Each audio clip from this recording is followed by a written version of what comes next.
This work is scapular protraction and retraction in a few different positions. So our scapula, our shoulder blades, sit on our back, and they have the ability to retract or draw towards each other, so pulling our shoulder blades together, protract, pressing the edges of the shoulder blades away from each other, and then elevate and depress. And they also have this rotational movement as well.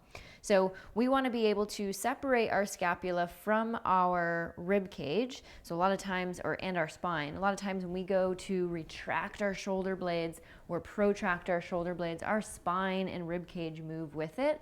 So this work is to gain control of just the scapula, separating it from the rib cage as best we can. So the first variation is going to be on our hands and knees. Okay, so fully supported with our knees down and our hands down.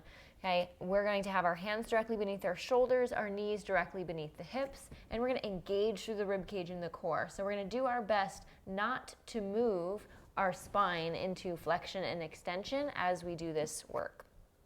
So from here, draw the shoulders away from the ears, so we're depressing our shoulders away.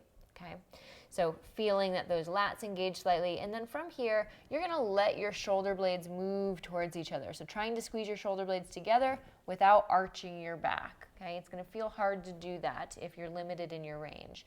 So squeeze them in as close as you can, and then slowly as you transition, you're going to press the ground away as much as you can, feeling those shoulder blades move as far away from each other as they can without rounding your spine. So not flexing into that thoracic spine, just trying to move the scapula.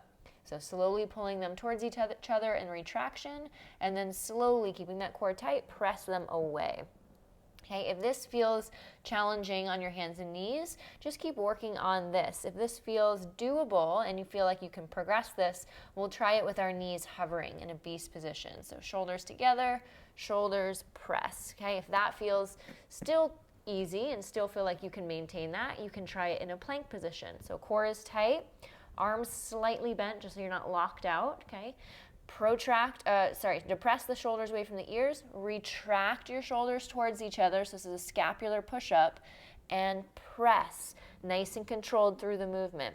Retract the shoulders towards each other without changing your spine, and protract, press the shoulders away. So you're trying to move your rib cage as far down towards the floor and as far up towards the floor without flexing and extending your spine. So that's scapular protraction and retraction in a few different positions.